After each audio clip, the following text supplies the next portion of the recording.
Diablo 4 Season 14 review. The Season of Death's Awakening, aka Diablo version of Breach from Path of Exile 1. Now, jokes aside, let's do a review for the game. I'll speak about the entire season, all the changes, what's good, what's bad, so let's not waste time, and let's go.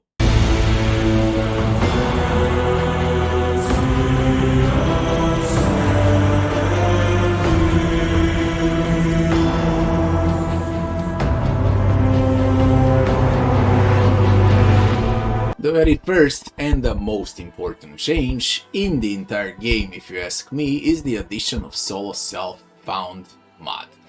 Finally, no more cheaters in the game. All of them are now in the regular season, buying items from third-party sites, for real money of course, and then they compete among each other on the leaderboard, while those that play fair finally have a chance to opt in and play on a true leaderboard, and you can also position yourself in top 1000 if you know what you're doing, even without meta builds. So you can play up meta builds finally and compete.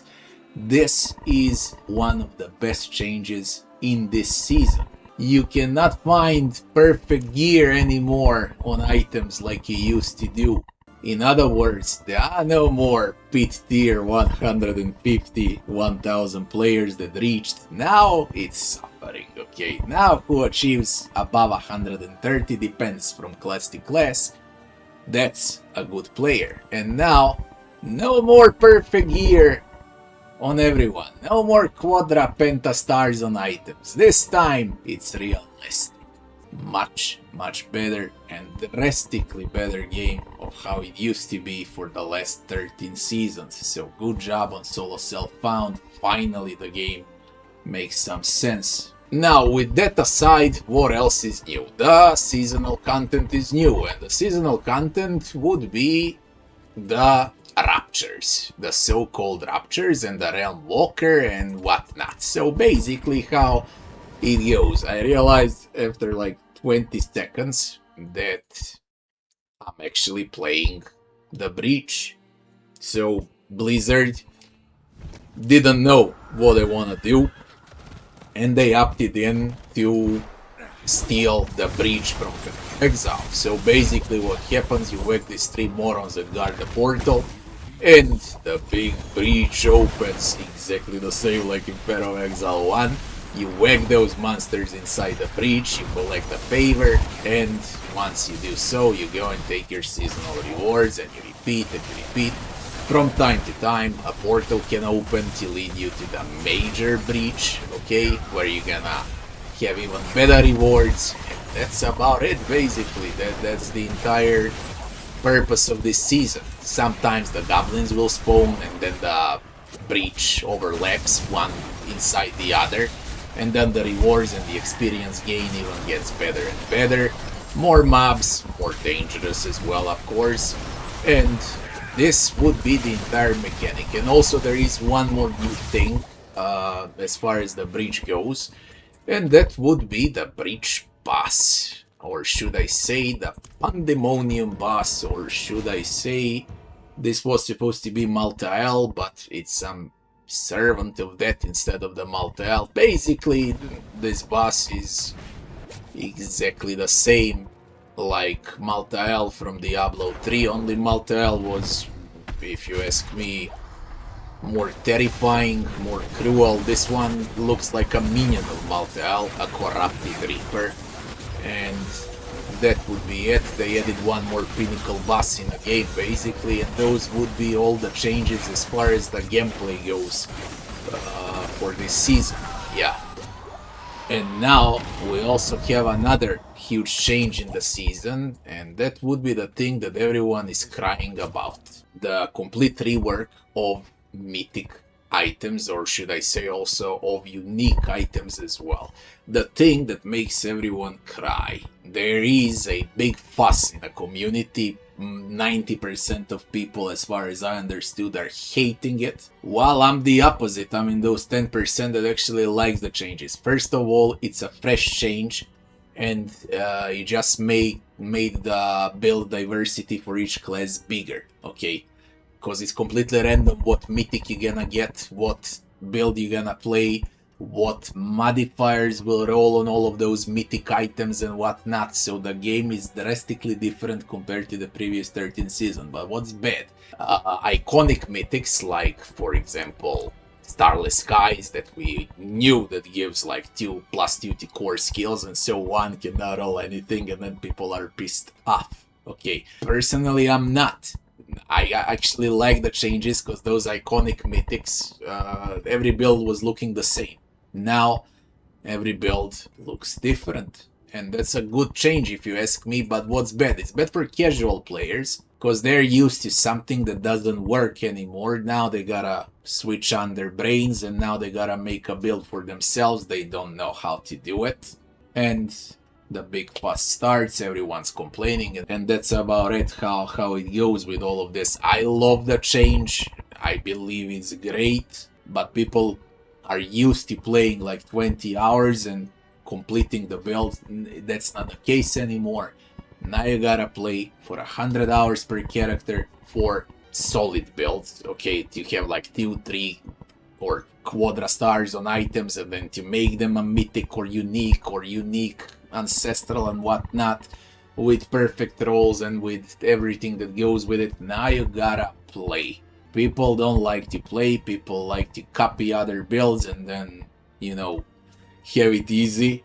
This is probably the hardest season ever in Diablo 4 in terms of everything, in terms of crafting, in terms of acquiring all of those mythics, in terms of having luck, in terms of the leaderboard in the pit and how freaking hard it is to actually compete right now on solo self-found. This is a hard season, and it requires dedication. People don't like to be dedicated. As I said, they like it the easy way, and the game is not easy anymore. And that's why everyone is complaining. Now, is this perfect? No, of course it's not. A lot of things are still lacking, and I truly believe that this game requires at least 50 to 100 more uniques and aspects and whatnot per playable character. But all of that is in the future, I guess, as the game develops. Diablo 4 is a very easy game to start. Diablo 4 is a very casual game for basic, normal playing. But Diablo 4 is extremely freaking hard if you want to compete on the ladder. And that's why everyone hates this season.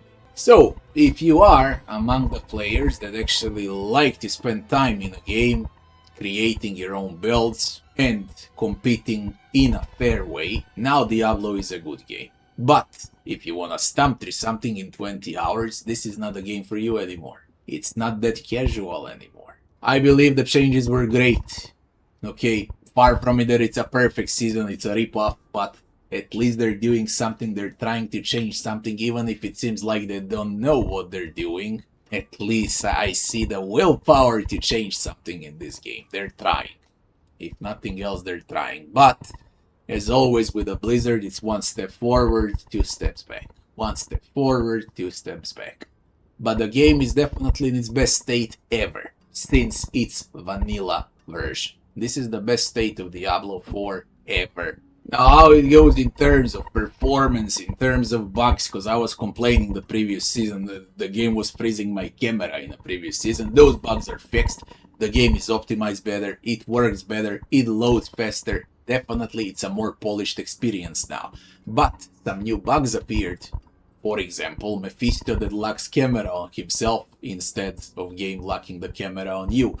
All of those bugs, of course, will be fixed for the next season, but as I said, they fix one thing, they break 2 more, and it's a never-ending circle with Diablo 4. But at least it's a progressive never-ending circle, well, when they add more and more into the endgame content that's still lacking, by the way, and they gotta add more activities, and that's the main problem of the game, and it's still the main problem of the game.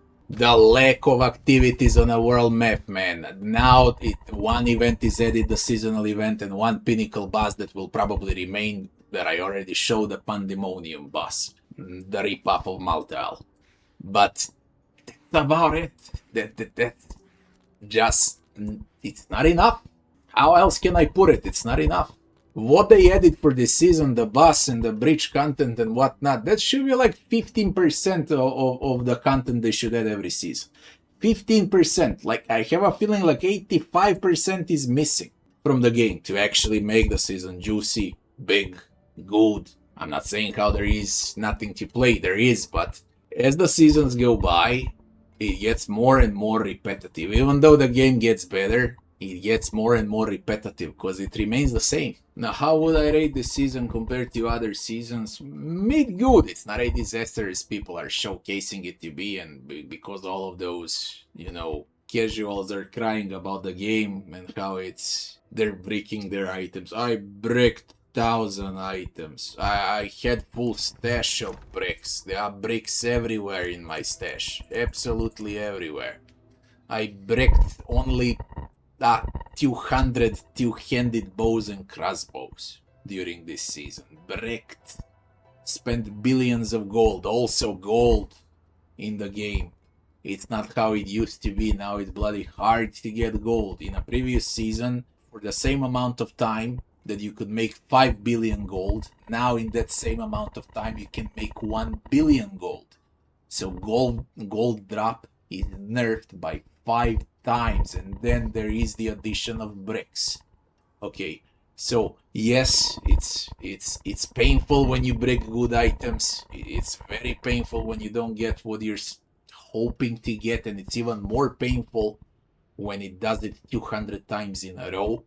Maybe they should address that issue. Some slightly better chances for a good item on a transmog. But people are complaining, because they usually craft most of them 1, 2, 3, 5 to 10 items per slot. I crafted like 200 for every slot, man, and all bricks. And then people are complaining. It's a hard season, and that's about it. Now, in what direction will they go? Will they make this game slightly more fun and easier for the next season? Or will they push this, how to call it, difficulty, but weird difficulty? It's like a slot machine, gambling difficulty, with favors not on your side at all. What I would like to see something in between. Not too easy, and definitely not like this. But all of that is for the next season. All in all, I've spent 80 hours in a game this season. I had fun. I ranked high on the ladder. It was great. I played enough meta build and I made it work, stomping all content in the game. I enjoyed the season for what it is, because it's once and never again. If you don't like it, don't play it. Wait for the next season. If you like to grind, if you feel lucky, if you like to gamble, especially if you like to gamble, this is the season for gamblers. That's how we can call this season. It's not even the season of Death's Awakening, the season of Breach or whatever. This is the season of gambling. Gamble is the main factor right now in the game. So do you feel lucky, punk? Anyways, how I would rate this season for the end, 1 to 10. 7? 7.5 out of 10 would be my final score for this season. I believe it's quite solid, quite hard, and I love that a lot of people are crying online about how freaking hard it is. I just love it, because it's realistically not that hard. It's more like it takes more time and more grinding to get better. Solo self-found is a big plus. I love it. Anyways, that would be my review for Diablo 4 Season of Breach, Death's Awakening. Thanks for watching, and I'll be seeing you in the next one.